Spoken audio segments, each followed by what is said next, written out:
pwedeng tanghalian o kaya panghapunan. Tiyak, craving satisfied ka talaga sa sarap ng Pinoy dish na laing. Pero ang main star talaga ng laing, ang gabi leaves o ang tinatawag na katnga. Yan lang naman ang isa sa mga pride ng bayan ng Bula sa Camarines Sur.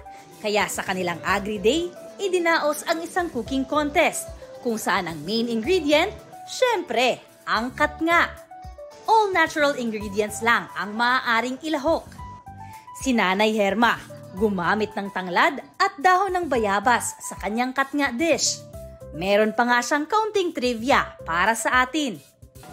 Ang naman ako po sa lola ko, ang dahon at saka yung stem, pwede siyang ibugtak para mawara ang gatol. Yan po.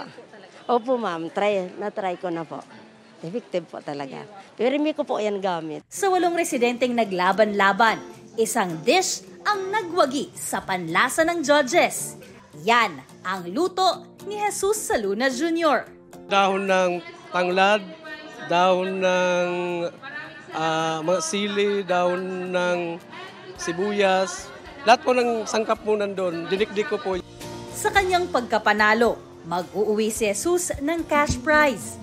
Para sa GMA Integrated News, ako si Jessica Kalinog ng GMA Regional TV, ang inyong saksi.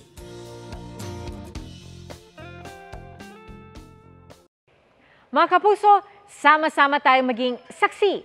Mag-subscribe sa GMA Integrated News sa YouTube at para sa mga kapuso abroad, samahan niyo kami sa GMA Pinoy TV at sa www.gmanews.tv.